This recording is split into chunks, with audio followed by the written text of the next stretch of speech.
Next to the Looney Tunes and Walt Disney's Mickey Mouse, Tom and Jerry is considered one of the most iconic cartoons to date. People in the early 50s through the late 2000s were fascinated by the gray-colored house cat and his rivalry with a crafty brown mouse. Tom and Jerry also influenced other creators and entertainers like music composer and sculptor Taco Inoue, who's known for working on Love Live and Tekken series. Johnny Knoxville from MTV's Jackass stated in the interview that some of his stunts were inspired by Tom and Jerry. Chinese piano master Lang Lang also mentioned in an interview that Tom and Jerry also influenced him a lot growing up. I was 2.5, and one day I'm starting to watch my favorite cartoons. There are actually 3 of my favorite cartoons.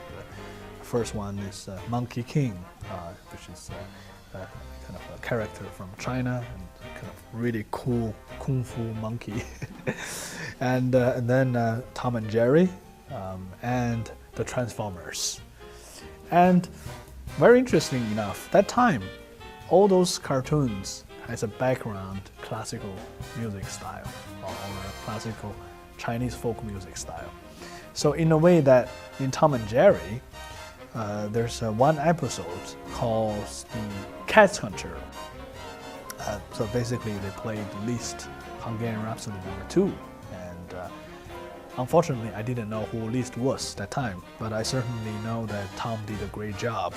And Jerry kind of cheated, and he almost played like an organ because he was, standing and used his feet. But certainly that influenced me a lot. Tom and Jerry was also referenced in other TV series like The Fairly Odd Parents, Kim Possible, and even being parodied as The Itchy and Scratchy Show in The Simpsons.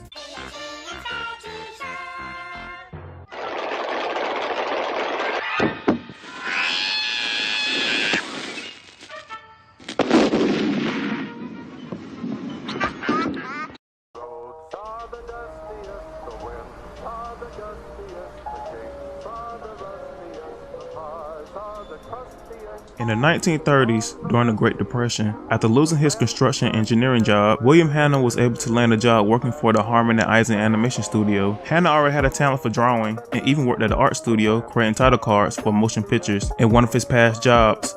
Later on, Hanna would get promoted to head of ink and paint at the Harman and Eisen studio. This was also around the time that the studio would partner with Leon Schlesinger to produce the Looney Tunes for Warner Brothers.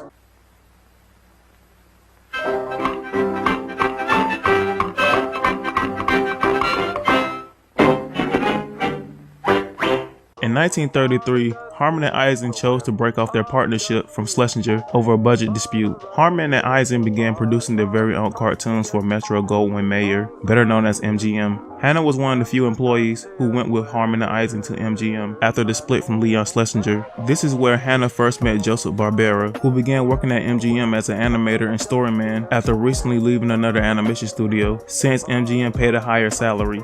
While working at MGM, Hanna was appointed to writer and studio director and got a chance to direct his first cartoon animation titled To Spring, which was part of the Harman and Eisen Happy Harmony series.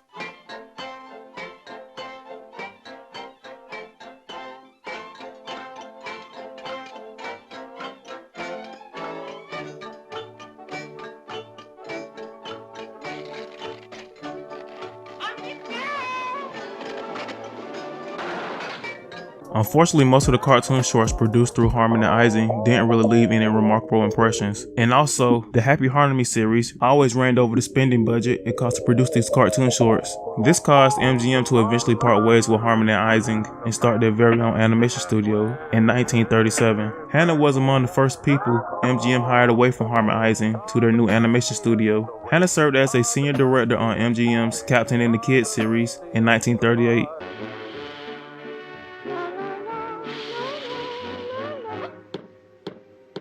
Hello, Mama.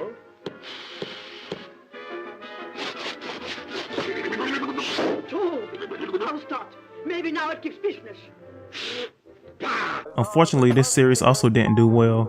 Captain and the Kids was canceled, and Hanna was demoted to a storyman. Now working alongside Joseph Barbera, they created another short-lived cartoon titled The Bear That Couldn't Sleep, starring Barney the Bear in 1939. 1,979,799.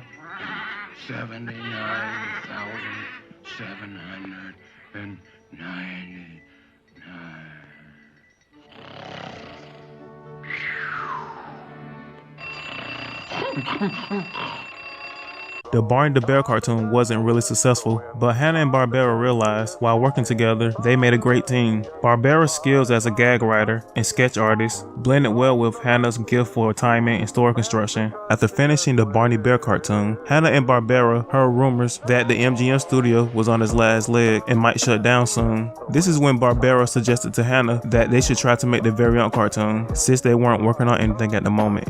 The pair discussed their ideas with producer Fred Quimby, the head of the short films department, who wasn't really all that interested. Hanna and Barbera had a couple of concepts they wanted to try, but in the end, they decided to make a cartoon with characters who were always in conflict with each other. Originally, the characters were going to be a fox and a dog, but in the end, they decided to go with a cat and a mouse, even though most of the people at MGM thought a cartoon about a cat and a mouse was a terrible idea. Mr. Barbera, could we go back to the beginning, and if you could, give us a little bit of a short course about how you and Mr. Hanna first got together and how the cartoon began to evolve from being just that thing that you saw between the features on Saturday to becoming very much a part of our lives. Well, the way it started with Bill and I was brought out from New York, and Bill was out here, and MGM was starting a cartoon studio, and it was a real nightmare for 2 years, and as the studio was about to close, Bill and I decided to do a cartoon ourselves. So we picked a cat and a mouse, and of course we got about 400 barbs and arrows and slings saying that's the dumbest move anyone ever did. A cat and mouse? That's been done. Forget it. So we were told that you couldn't do more than one or two of them. So we went on to do 20 years of Tom and Jerry. Hanna-Barbera showed a demo reel to the staff at MGM. The demo was a success, and Fred Quimby greenlit the cartoon. The first cartoon short was titled Puss Gets the Boot, starring Jasper the Cat and Jinx the Mouse, was released on the theater circuit on February 10th, 1940. The cartoon short was well received by the audience and even earned an Academy Award nomination for Best Short Subjects for Cartoons.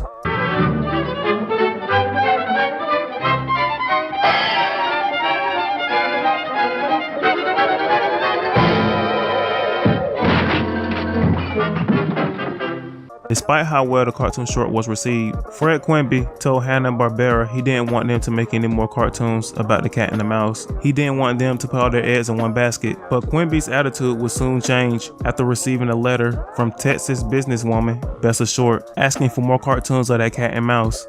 That Quimby, who was he was seeing the whole thing sinking, suddenly said, hey, you know what I mean? So what happened was that cartoon got nominated for an Academy Award as the first one we ever did. In the meantime, Quimby, in his wisdom, said, don't make any more of them. He says, you don't want to put all your eggs in one basket. He used to lish me like that. And so we made a couple of turkeys. We did Galloping Gals, Swing Social. And then a letter came from Texas from one of the big distributors, a woman called Bessa Short. And her letter said, when am I ever going to see another one of the wonderful cat and mouse cartoons? Ooh, hey, fellas, let's make some more cat and mouse cartoons. After that, Hanna-Barbera were directed to make more shorts, but they needed to come up with better names than Jasper and Jinx. So they invited people who worked in the studio to write down a pair of names on a piece of paper and toss them into a hat. The names Tom and Jerry were the winning names that were submitted by animator John Carr. The names were inspired by the 1820s Christmas cocktail named the Tom and Jerry. John won $50 for the winning name raffle once the names were determined. Hanna-Barbera were left alone to create Tom and Jerry how they see fit. A cartoon short titled The Midnight Snack featuring Tom and Jerry aired in 1941.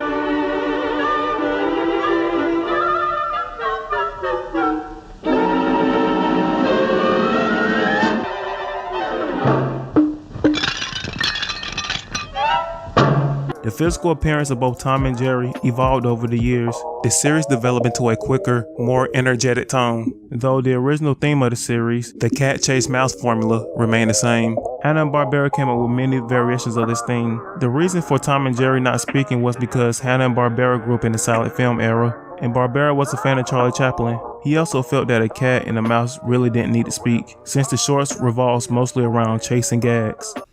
Nevertheless, I wanted to do cat and mouse because, number one, the minute you see a cat and mouse on the screen, you know there's conflict.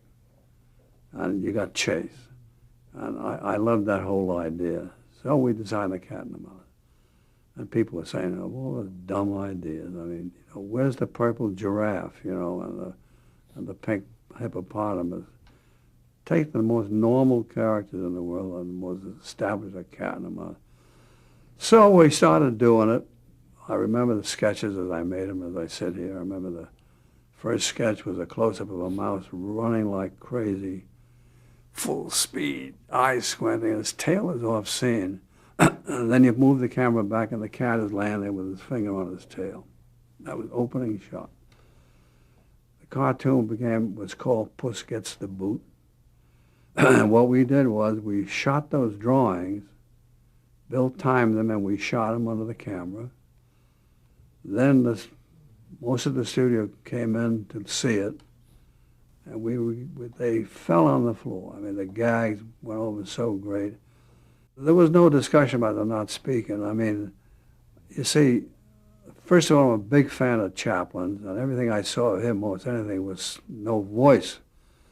And a lot of it, we were raised in that era of not speaking.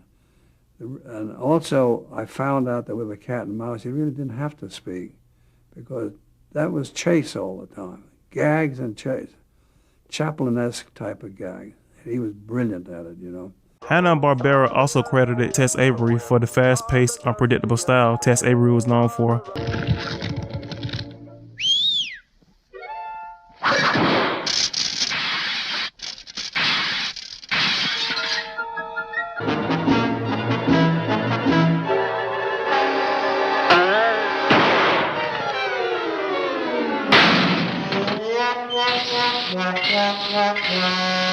The music was written by music composer Scott Bradley. Tom and Jerry also had a couple of comic books created by Dell Comics that ran from 1942 to 1949, and a syndicated mini comic script that ran from 1950 to 1952. Tom and Jerry also won 7 Academy Awards for Best Animated Short Film. The final episode, produced by Hanna-Barbera, was called Top Watchers, which was released on August 1st, 1958. This episode was released a year after MGM's cartoon studio closed down. Hanna-Barbera will open up their very own television studio, Hanna-Barbera Productions, and went on to produce many TV shows and movies.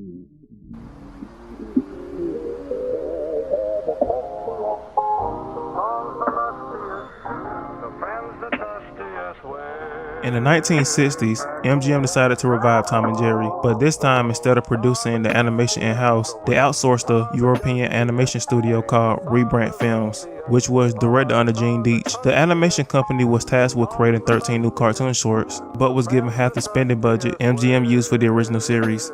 The outcome was choppy and poor quality animation with backgrounds that felt like they were unfinished. There was also criticism for the cartoon gags of this version of Tom and Jerry, having almost all the gags in the cartoon shorts just being Tom torturing segments.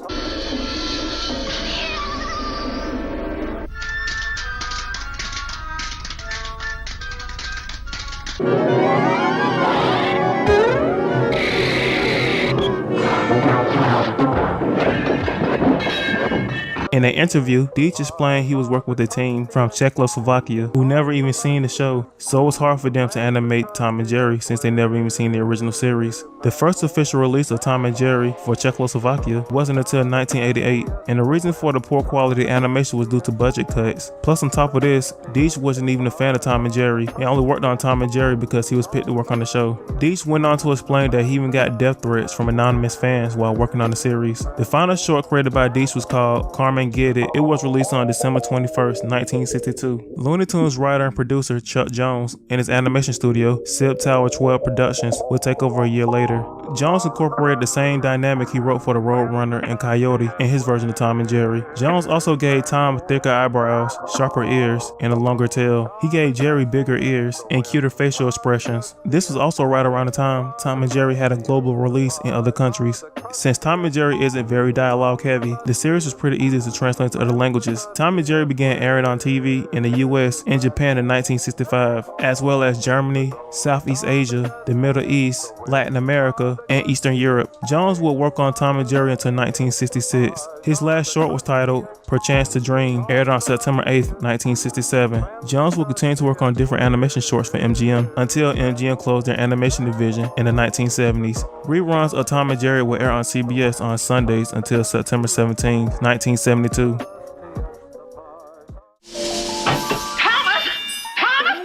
There's a mouse in the house. Thomas, there's a mouse in the house. Thomas, there's a mouse in the house. Thomas, well, slap my face if this ain't a mess. Thomas, there's a mouse in the house. Thomas, now get going. Thomas, there's a mouse in the house. Thomas, well, slap my face if this ain't a mess.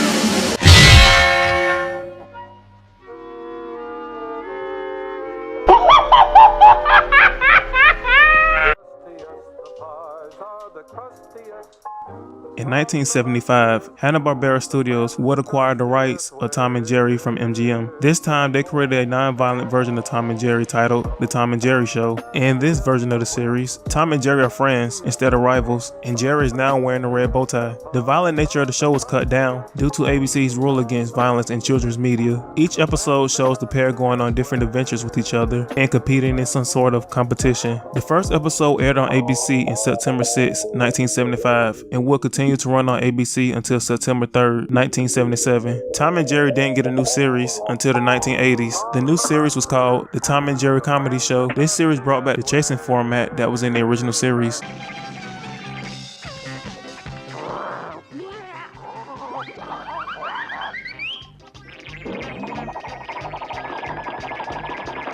This series was produced by Filmation. The show itself received poor reviews, mostly because the series kept using the same gags over and over, and because of the poor quality animation. The series would run on CBS from September 6, 1980 to December 13 in the same year. 6 years later, Ted Turner bought MGM, and Tom and Jerry became the property of Turner Entertainment and Warner Brothers.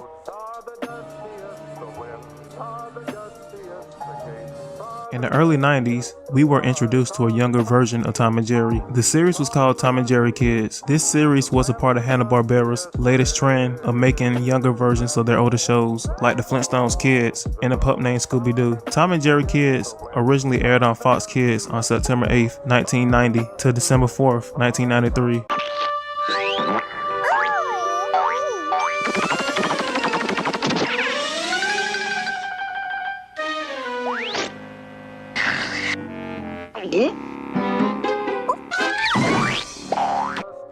In 1992, Tom and Jerry got his first major movie in theaters. This movie was a musical, with Tom and Jerry even having speaking roles.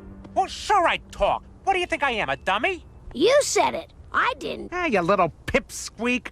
But this movie was considered a failure, just barely making its money back at the box office. Some of the criticisms for this movie was that the voices didn't fit Tom and Jerry that well, and that they sound like annoying talking animals. And also the movie focused mainly on the character Robin, while Tom and Jerry was just there on the side. What are you doing out here? We're lost, and we're looking for something to eat. Yeah, we're kind of hungry. Oh, well, I've got cookies and an apple and... So, your name's Robin and you ran away from home. How did you know? Your name's on your locket. Tom and Jerry also had a couple of video games that were released in the 90s, like Tom and Jerry, the ultimate game of cat and mouse that was released for the NES in 1992. Tom and Jerry Frantic Antics for the Game Boy and Sega Genesis that came out in 1993, and many more game titles. And there were a couple of television specials that came out in the early 2000s called Tom and Jerry, The Mansions Cat, and The Karate Guard, and also a new series called The Tom and Jerry Tales, a series that still seems to be running, at least at the time of this recording. Fast forward to 2014, a new Tom and Jerry series premiered in the US on April 9th. This time, Warner Brothers hired the animation studio, Renegade Animation, to produce this series. This new series was called The Tom and Jerry Show, and the animation was done in Toon Boom. The Tom and Jerry Show will last for 5 seasons, with the final season being released on Cartoon Network's app.